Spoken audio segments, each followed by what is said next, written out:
Ibambe. Ibambe. Ibambe. Ibambe. Ibambe. Ibambe. Ibambe. Ibambe.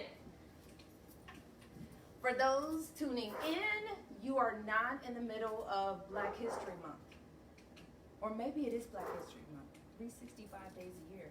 And 366 on leap year. Yeah? Give it up. No? No? Yeah, okay. So, my name is Kimberly Brazwell. I'm so grateful to be the first poet in the second year of Rhapsody and Refrain. So, first of all, let me give a shout out to Scott Woods and Streetlight Guild for making this possible, and somehow after my dance party from last year, inviting me back. So I do want to let you know I had a completely different set planned for this feature, and then we had several deaths in our celebrity Black world, including Chadwick Boseman. And so after that, I knew I needed to change how this feature was going to feel. And so I decided that because it's been so heavy for Black people right now, I wanted it to be a celebration of Black. So this is going to be a Blackity Black feature. And I'm happy to also have my family join me. So this is London. Go ahead and wave at the people. That's my London. This is my Charlie. And this is my mom. And so you're going to hear family. We're just going to have some family time by the fire when we do this feature. So my first thing, when we were coming in, you heard us doing the chant Ibambe. Ibambe means to hold the line, to hold the line. So with that, I'm going to start this poetry feature with a poem called Saboboni, Sabobona. And Sabobona means I see you. And this is a poem that I wrote, actually was written for Juneteenth, but it's a poem about my bloodline. So we want to share with you how we hold the line in our family by honoring our bloodline. All right. This bloodline, all callous-handed and nappy-haired, all strong legs and bicuspid laugh, all phoenix and insubordinately living, leads back to Lynchburg. We grew wombs with babies in the shadows of the noose namesakes. I am mother of future mothers, holding legacy eggs in my Sankofa mouth. I stand in the gap. Daughter of Patricia, daughter of Louise, daughter of Irene, daughter of Anna, daughter of a daughter who died, name unknown. Daughter of Jenny Garland, whose whole identity on a census was relegated to the phrase, cleaning house. Sawabona, Nana Jenny. I see you, but I have grave news. Did you know that your daughter, name unknown, was raped by some minuscule mister who made you call him master? Massively erroneous in malicious character, making generations of Amarillo matriarchs from resentful bloodlines deemed mulatto. Did you know this heavenly body inherited your tidiness and a nervous system fully engrafted with the hell you survived? Face of freckles mapping out constellations, you maybe fell asleep gazing at when you rested that aching back. I carry your backaches with pride. Maybe like yours, my tailbone deep dives, forcing me to walk shoulders back and chest wide, no slump hump or shuffle, grounded, arrived. Nana Jenny, you would have been just about my age. Do you remember 1865? Do you remember the spring they told you it was over? Do you remember thinking your back would stop aching? Do you remember crimson dirt and dead bodies who fought to see who could make the most money off your manual labor? Do you remember cleaning house while some man who wore wigs and dentures made of enslaved men's teeth made his 13th Amendment to a fantasy fiction novel called The Constitution? Said you could be a whole person, but made it a crime for you to stand up straight. Do you remember thinking that slavery was a child too old to still be nursing? Nana Jenny, do you remember when the Gemini babies were born that year? And they were told that they should take a day off for Mr. Forever. Nana Jenny, you won't believe this, but we saw spring come with no freedom again. And then we saw one too many lynchings. And we quit cooling the earth so the volcanoes wouldn't erupt. And this time, instead of waiting for the soldiers to tell us we were free to resign, we fired ourselves up and burned the world down. Just like you were cleaning house, we made picture movies of our village members turning into ancestors. We arrested the police. We fired Mister's wife for slander. We renamed the plantation. We knocked down colonizer statues. We scoffed at Mister's money. We turned needs into movements, made oceans of our literacy on signs and protests, divested the wealth of black bodies from Wall Street markets. We spell-checked their amendments. We painted your face on buildings. We made a holy day of your retirement. After all that cleaning you did, this house is still filthy and the stains won't come out. So I scrub sweet polish and spit shine until the back pain hushes in the seesaw tears of your satisfaction when neither of us hurts to say our names. And should the house get dirty again, I'll burn it once more and this time bury the ashes. I'll teach my free daughters to build a house of their own. Should the ceilings here be too low for how tall they stand on the shoulders of our lineage of greatness, sit still, put your feet up, and rest infinitely, Nana Jenny. I'll finish cleaning up for you. It's June again. The sun is high, and your work is done.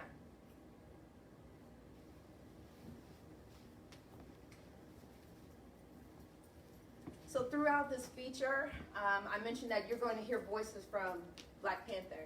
And when I'm transitioning now to the next one, I want to go ahead and play this first voice that we want to hear for you. Oh, this next piece that I'm going to do is actually not a poem, it's an essay. And what I wanted to do, what I hoped that I did in this piece was begin to have us just think about Black love and how during moments especially like these, it almost feels like we're being pitted against one another. Who are we fighting? Are we fighting the world or are we fighting each other? So this essay that I'm going to read to you next is called A Requiem for Black Love. But before that, the voices. But in times of crisis, the wise build bridges, while the foolish build barriers. We must find a way to look after one another, as if we were one single tribe. This piece is called A Requiem for Black Love. One of my favorite parts of a Black man's body is his back. God is the preeminent sculptor and painter, having carved them into planets and adorned them in Black universe skin, earth on hardened lava frame. Black men's backs are like 3 a.m. skies stretching from shoulder to waist. Their blades rest at northern margins and roll into latissimus dorsi. From east and west, their obliques are graded shores, meeting in the middle and sacredly sinking into their Amazon River spines.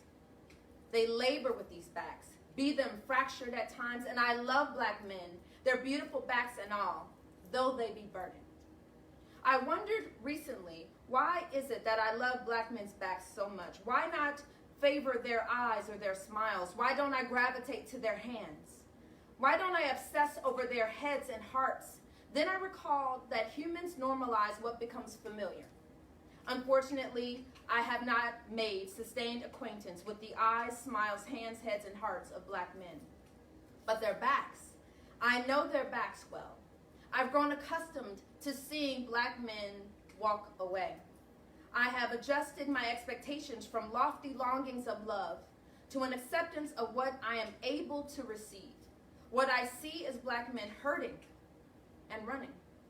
So since that seems to be the sum of what some have offered in exchange for love, I've relegated myself to accept what they are capable of, and right now it seems to be pain and distance. He and I stood in the center of the room as my body hung on the bones of fatigued spirits. My greatest fear sat in invisibility in the air, waiting to be conjured into existence by some dark, spellbinding invocation. He had already abandoned me emotionally, and he was about to make it official.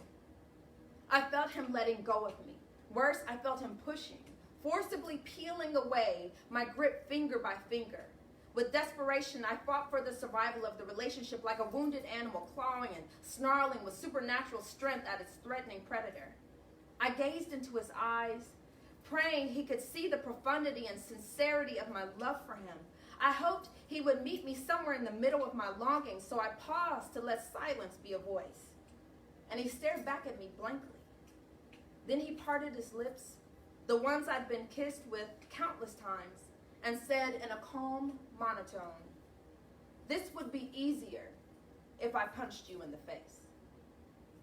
His words clumsily crashed into me. I had carved a space in my heart for him, stained in linseed oil with orange fragrance. He smelled the sweetness of my vulnerability and set me on fire. I searched a black man for love and found myself at the precipice of physical abuse. While this was, in the moment, an encounter specific to this man, I would later reflect that I had been in this position before. Think for a second about how powerful the concept of free will is. The greatest power we have, as long as our lungs draw breath, is our ability to make choices. In fact, the creator of all things breathed existence into dust to birth humankind. Yet, even in our perpetual darkness and fallibility, the one gift he never took away or blocked was our ability to choose to love him or not. Imagine a child being comforted by his mother and then punching her in the belly, bruising the wound that once gave him life. Imagine a deity being repeatedly rejected by mortals he created in his own image. Even the highest power waits to be chosen. Perhaps the greatest opiate high is the reciprocity of choosing to love someone and then choosing to love you back. Subsequently, it might be true that the deepest pain is the trauma of loving and not being chosen by the object of your affection as a recipient of love in return. Forever, I will be hopelessly in love with black men.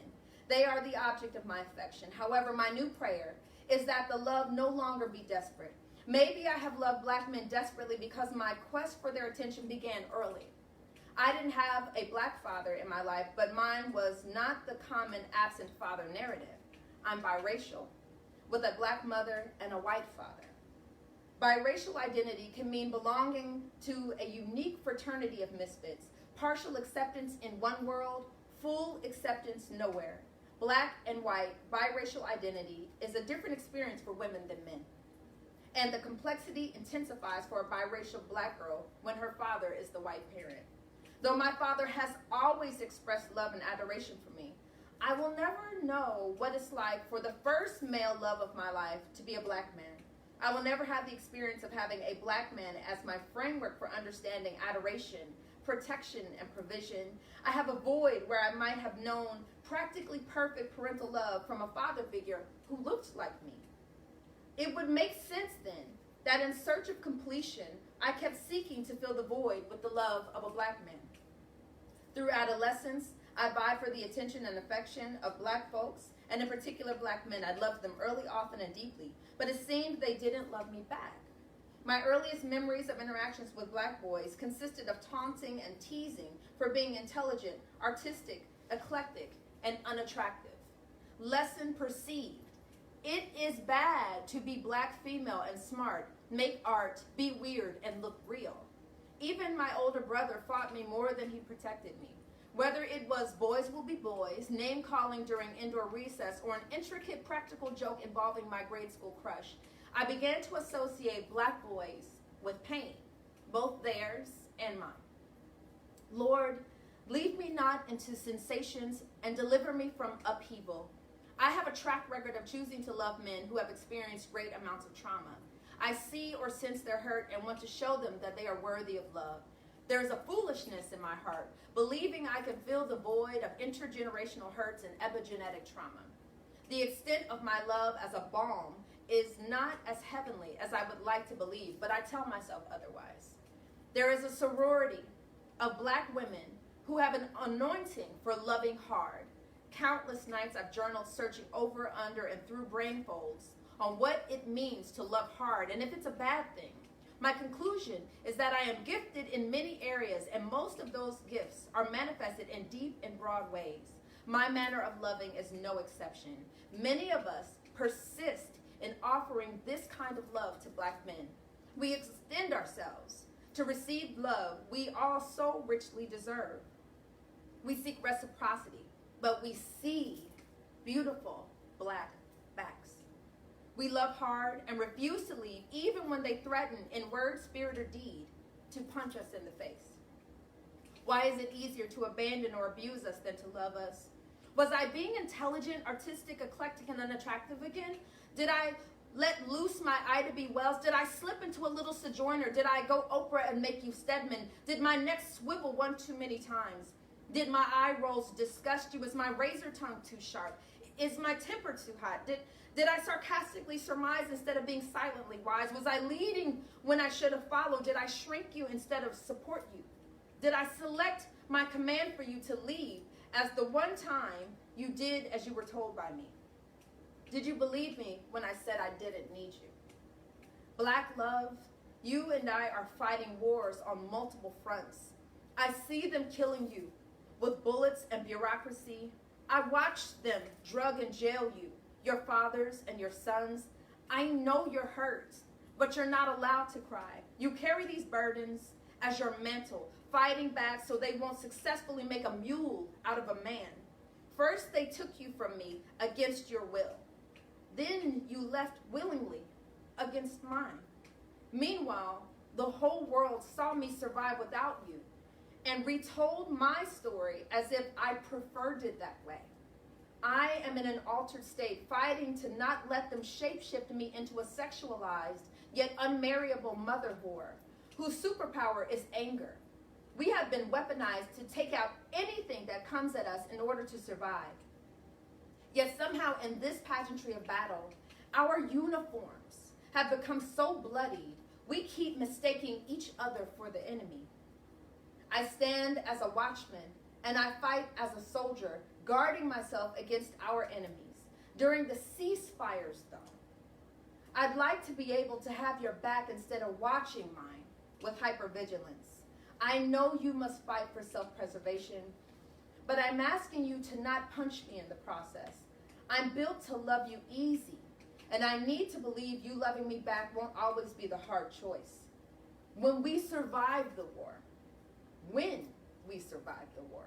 I need to know that if we are the last ones standing, we won't choose to fight to the death.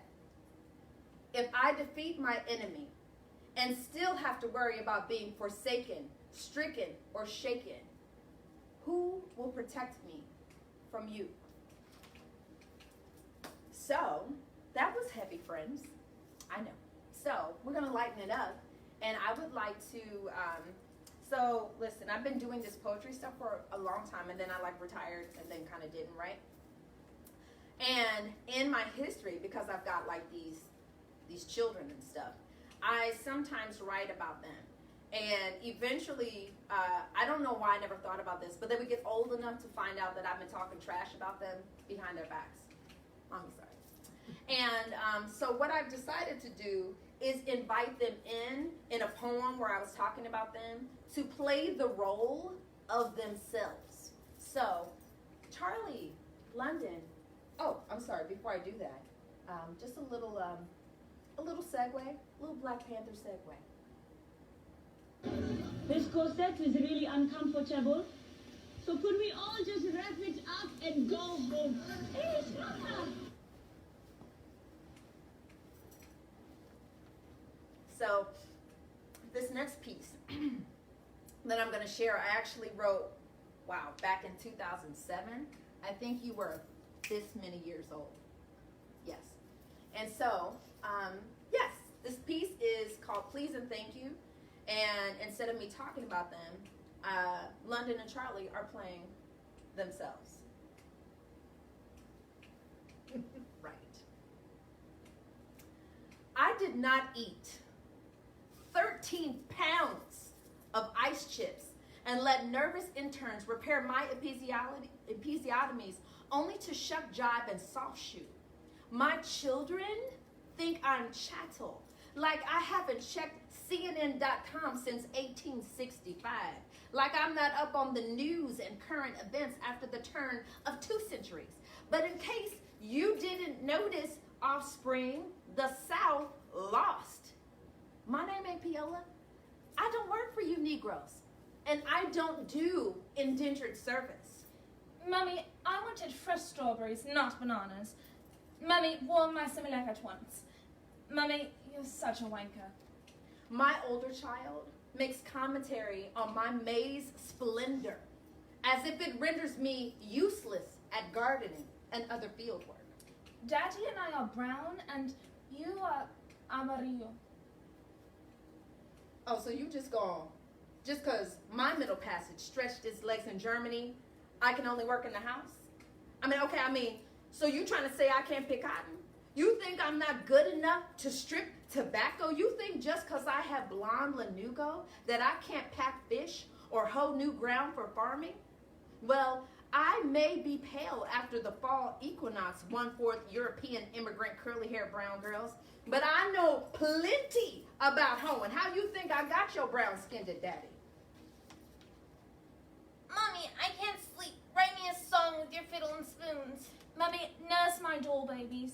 Mummy, I'm chilly. Sit on the floor and block the draft with your body. Jiggling empty juice cups at me. Spitting out the binky unless I hold it for you. Why I got to burp you? I burp all by myself. Always have, always will. Mummy, I partied on the apple juice laxative you gave me and barfed on my whoopee. Filing grievances over outfits, hairstyles, and hot meals. What the bloody hell is this? I told you, pressed linens, 2 ponytails, no carbs, and I wanted turkey bacon with my eggs and cheese. Thank you for my clean nappy, mulatto. Now, bugger off. You think just because you give me a 5-minute doodle and a piece of bubble gum for Mother's Day that I'm going to forget how you treat me before I escape to the servants' quarters every night? You can't talk to me like that. My baby fell out of my mouth again and my arms are tired. Hold it for me or I'll get you my pretty new little dog too. I don't care what Grandpa told you about my homemaker and child care skill sets. I don't take orders, and your lashings have no effect on me. Got me rolling over to my white daddy's house, sounding like a color purple understudy. You told baby London to beat me.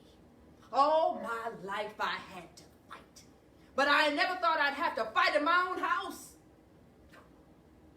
I love my queenies. God knows I do. But I kill them dead before I let them beat me. Let me tell you something. I live for your bedtime. You're cute, but you're not that cute. Just because Master looks like Brad Pitt don't make it any easier to be his bedwench. Now, I'll ice your little teething ring, Miss London, and I'll slice your apple and sprinkle it with some cinnamon and sugar, Miss Charlie. But you better treat me right, or the next bedtime story will be about revolution and uprising. I'll be your Piola for now, but a little, Please. and Thank you. goes a long way. Thank you, ladies.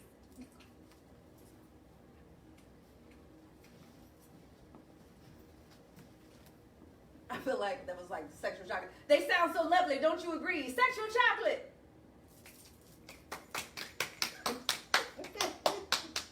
The peanut gallery is in the building. Okay, so here is our transition to the next piece.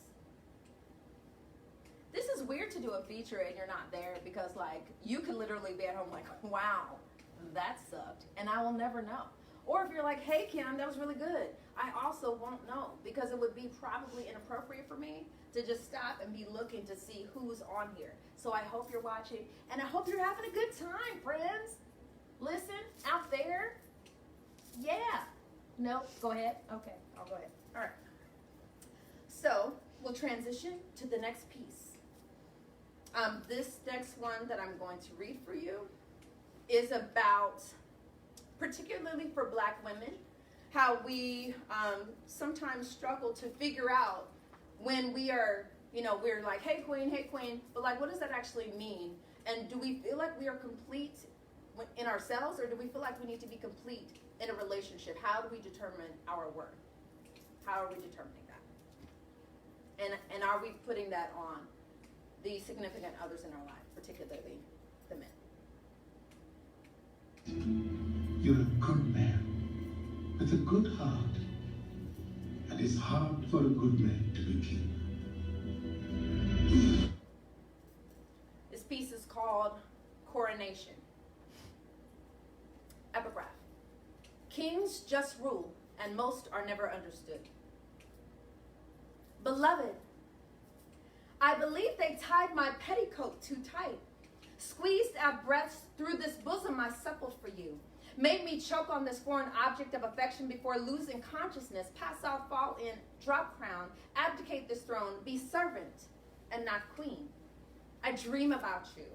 The pattern in my dreams is always the same. I could never get close enough to touch you. There's always something keeping you from me. Royal guards of the subconscious, walls and partitions, water and wind, silk screens, movement, your choices. You choose to not choose me, which is a choice. You didn't even choose me in my dreams. I always wake up and realize I was never sleeping. Joseph interprets my dreams, tells me you are a castle built with hidden crawl spaces. I will never fill them up enough to satisfy you. You do not love me, and I know this increasingly every time you say that you do.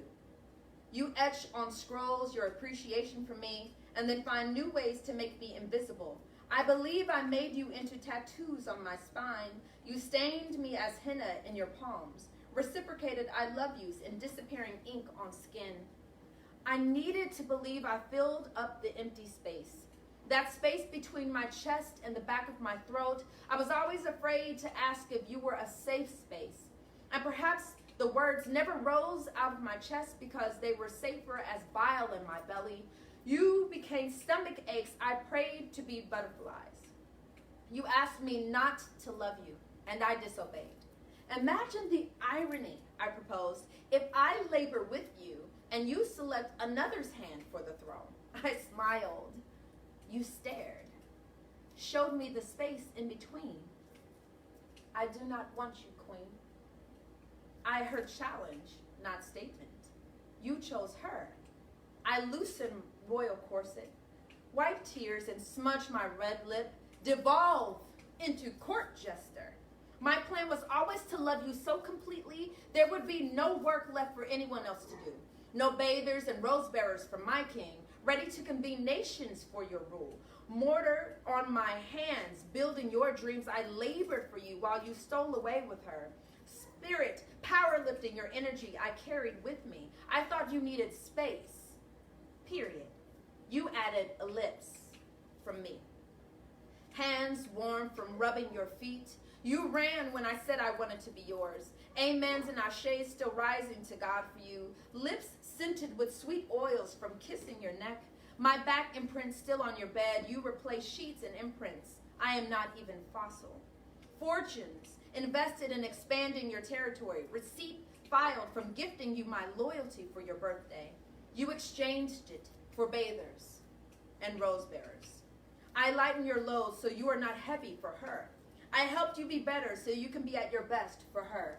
My I love you still lilting in the air as you swat my words like pesky mosquitoes. I save soundtracks to our lovemaking, songs that meant something to me and her and her.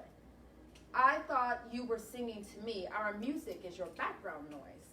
These words are the enchantments I have been afraid to say out loud.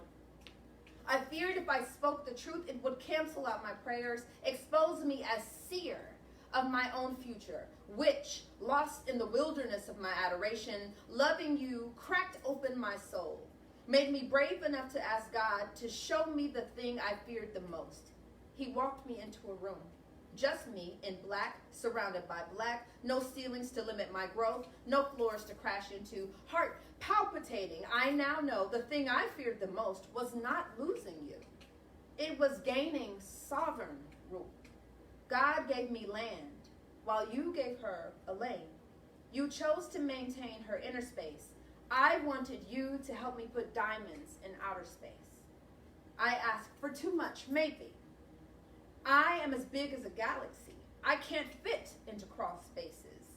Servant of God, you don't. I am not afraid of thrones anymore. But sometimes I weep, knowing You should have been king. So,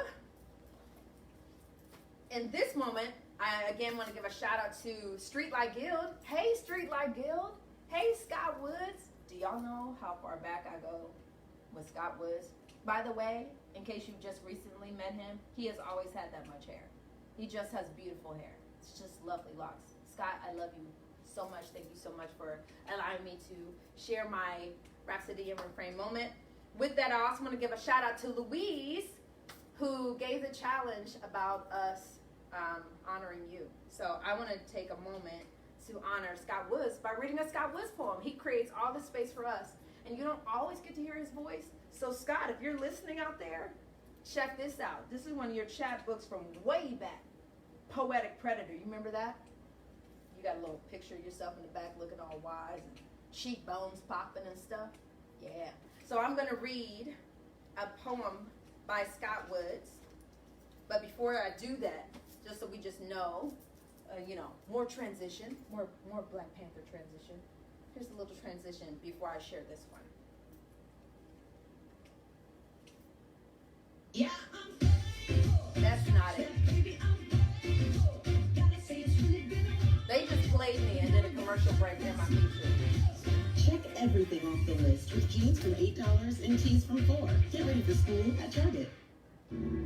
Just bury me in the ocean with my ancestors that jumped from the ships. Because they knew death was better than bondage. So that was supposed to be this deep moment. But somehow, I swear, Target might be the devil. Because it found its way and made a commercial in the middle of my feature, friends. I don't know. Anyway, so maybe that's appropriate though, because it's like a commercial break. I want you to imagine yourself watching sports. And now we know what's happening regarding race uprising right now.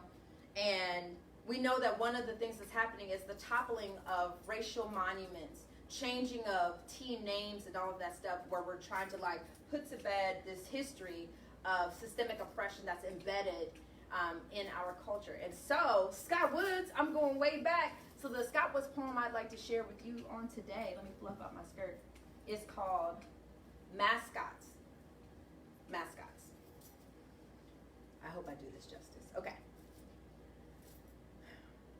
Welcome back to National Baseball at its finest. Here live at the Cleveland Astrodome, where it is the bottom of the ninth, and the hometown team is going up against their longtime rivals, the Cincinnati Spear Chuckers, as we progress now into the final inning.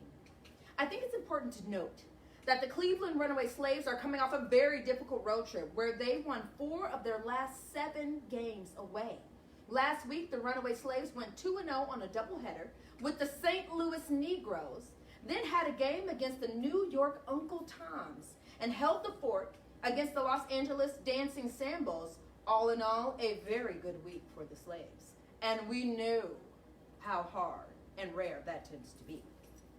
All this after they lost their primo slave, Roger Kunta Kinte Johnson, in a free agent trade to the New England Pickaninnies. And you know that's gotta hurt Coach Shabazz of the Slaves. So here we are, bottom of the ninth. The Slaves at bat. The Spear Chuckers really need this win if they're going to make it to the series. So here's hoping they can put one over on the Slaves. If I could just take a moment here to point out that it was only 2 years ago that we saw a very different team of Spear Chuckers here at the Dome. Every meeting between the Spear Chuckers and the Slaves resulted in a completely merciless whipping of the Slaves, just a beating in their own house. The Runaway Slaves couldn't escape the power of the old Spear Chucker squad, but now the tables appear to have been turned and the Slaves need one more run to win the game. And here we go. Kenny, the Mandingo Dream Smith Jr. is at bat, and of course Austin Pimp Slap Williams is pitching at the mound. Pimp Slap takes the signal. Kenny, the Mandingo Dream Smith, ready for the pitch. Pimp Slap chucks the ball over the plate to Mandingo. Mandingo swings, he hits. And the ball is high and long as the Spear Chuckers scramble to get under the ball. And Mandingo, the Runaway Slave, is tearing through the field. I think he's going to try and turn this into a home run, folks. The ball bounces off the back wall and the Spear Chuckers scramble for it. chucking it into the midfield, but the runaway slave Mandingo is already closing in on third base. My God, I've never seen a runaway slave tear through a field like that. You would have thought that he'd be happy with a double or triple, but this slave is going to try to make it all the way home. And the spear checkers now have it in the diamond and have the Mandingo Dream trapped between third base and home plate. Spear checker baseman Dion Plantation Jenkins has Mandingo Dream between himself and catcher Jose Freedom Martinez. What will the Mandingo do? He's trapped between the Plantation and Freedom. Freedom has the ball, now Plantation, now Freedom. Now Plantation closes in, back to Freedom, tossing back to Plantation, and oh! Plantation drops the ball. And Mandingo burns past Freedom, dashing home. Mandingo makes it home. Ladies and gentlemen, Mandingo has finally made it home through Freedom. The runaway slave wins the game. My God, what a game this has been. This is your host, Malik Abdul Rafiki Johnson, signing off saying good night. All right. So as we get close to the end, I am going to share a poem. If those of you have heard some of my work before, you know that I have a poem that I have more frequently been reading that's really about self-esteem, particularly in black bodies and particularly for black girls. And I wrote this poem for my daughters, and I read it often, but I realized in preparing for this feature, I've never read it to my daughters. So I wanted to welcome Charlie in London to join me as I get ready to read this poem. I would make a great queen because I am so stubborn. So these are my queens, my little stubborn queens. So this poem I wrote actually for them. I've never read it to them. So this poem is called A Lot. I love y'all. Thank you for being part of this with me. I love you, babies. Oh my God, I hope I don't cry reading it to you this time. Oh my goodness, it's Charlie. Can we give a shout out to Charlie Brazwell for this makeup look? London, look dramatically. We don't want to mess up the makeup. Stop it, girl. Stop it. All right. Okay, so this piece is called A Lot for my baby girls. My daughters called me cocky. Venom like peppermint hot sauce on a dog's suspiciously sterile tongue, like confidence don't belong in brown-breasted skin. Like suburban schools didn't teach them what confidence looked like. Like what did my property tax pay for? Like why are these brown queens acting like they're somebody's property? Like we need permission to be too much. Better you hear it from me, baby girls, that mommy is what's called a lot. Like why you acting like a little? Like your blood don't have glitter in it like mine. Like, do you know how many people are about to deny the fact that you create black lives that matter, you brilliant, beautiful black girls? Like you baby sitting in the corner of the room in a dirty dancing flick. Like you weren't born with pinky rings and pamphlets to hand out to people for directions on how to pucker. Who flick poppycock insults at your cocky instead of genuflecting when your aura squeezes itself into a room a lot. Like my charisma makes all occasions auspicious. Those expensive words totaled 6 syllables, and I also know how to use them correctly in a sentence because I speak good. Well, shucks, I've been told I'm well spoken. Please don't be intimidated. And thank you for noticing, like National Honor Society, cum laude undergrad, magna cum laude grad school, and I don't hang my degrees in my office because paper don't make me smart. A lot. Like, eat the cake, anime. Like, you didn't know Tina could whoop that Ike oxtail in a limo. Like, boomerang arrears karma, whoop that trick, then eat the cake treat. Like, not a lot of cake, but I've been well aware of what to do with it since before my cake upgrade. After 2 babies, a miscarriage, and I rebuke you, gluten, because I still got potato chips in my life, so wheat flour, Satan, get thee behind me, somewhere near, but not directly touching my cake. A lot. Like you can't talk slick to a can of oil. Like I done spread the grease, so let me slide on out. Like I danced too good to do the electric slide. Like did you see how low I was able to get in my slim fit jeans? I know you did. That takes a special woman to be bold enough to slide in some jeans like that. A lot. Like cocky on a woman is unladylike. only for humans with beards, whether on their face or their arms. Like, I can't believe my cockiness alarms you. Like, cockiness is exclusively for straps and jocks. Like, why are you blocking my greatness? It ain't even mine. I borrowed it from the divine. Like, chill out. I've got sovereignty over my confidence. And no, my brother, you'll have to get your own a lot. Like, I don't need your flattery to believe I'm spectacular, but words of affirmation is one of my love language joints. And confidence don't mean I dislike compliments. Kind of like spectacular stars in love with the people who love them became spectacular because somebody didn't give them enough praise when they were just specks of dust in the universe. A lot. Like the volume button broke. Like no kill switch on this. Like I really did wake up like, oh, this whole thing, like I stay on 12, like Dylon spit hot fire, like neither my 40-year-old waistline nor my everything shrinks these days, so just make the room bigger. Like, get you an oxygen mask, because I'm fixing to suck all the air out, like I'm fixing to shave mister. Like, fix your countenance and your lip curl, like you can't control your face or your girl, a lot. Like, this body is just a vessel that don't even belong to me. Like, I don't deserve anything I have. Like, I have survived a lot. Like, I have been given a lot. Like, the higher power's expectation of me is a lot. Like, it takes a lot just to wake up, be in a brown-breasted body, have the whole world tell me I don't matter, and be cocky enough to believe the whole world is a liar. If my cocky is evidence of my testimony, then it would be blasphemous for us to be any smaller than this. All right, so we're finishing up. Thank you again to Streetlight Guild. Thank you again to Scott Woods. Thank you so much for those of you who actually took time out of your Saturday to join me. This is my last poem of my feature. Brought my mom back in so that we can just love and celebrate Blackness as a family. To remember to hold the line. And to remember that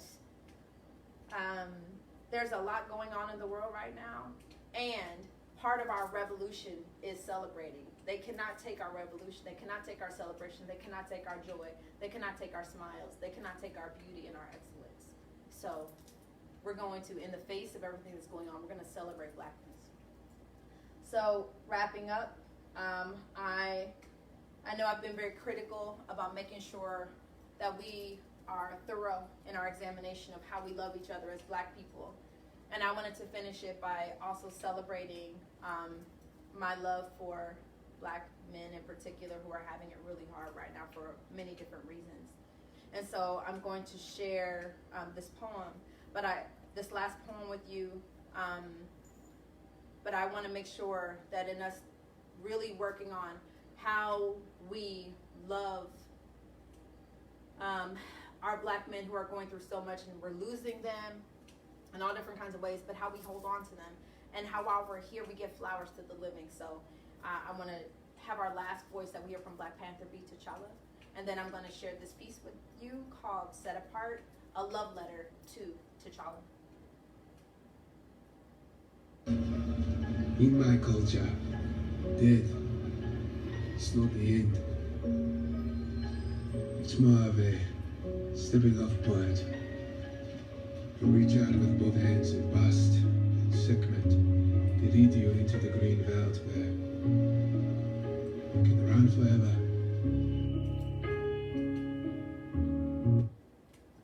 So this last piece that I'm going to share, again, is called Set Apart, Love Letter to T'Challa.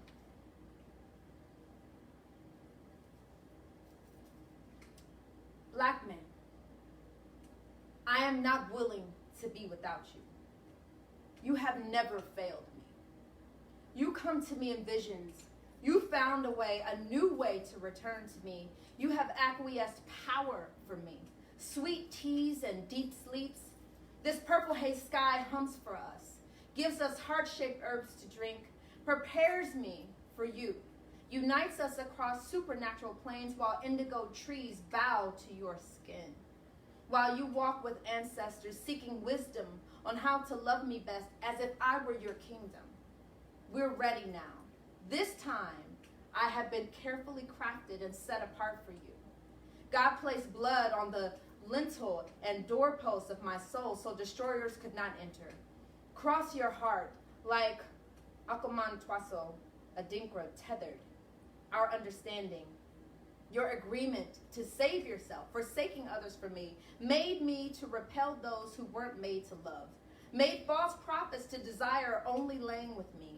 The divine buried me in red earth, hid me in the impossibility of a perfect African snow, petrified me for you, made me too expensive for admirers to meet the dowry for my hand, made my smart speak and wit babble utterances, a skipstone path of heartbreaks, bridged with lotus blossoms that fought through mud and rocks to present me to you.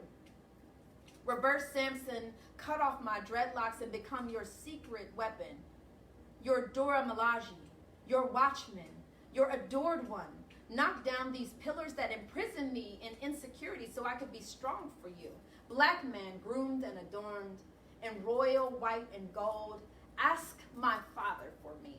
And when you kneel for my hand, my yes will tell you, stand up. You are a king. You're ready.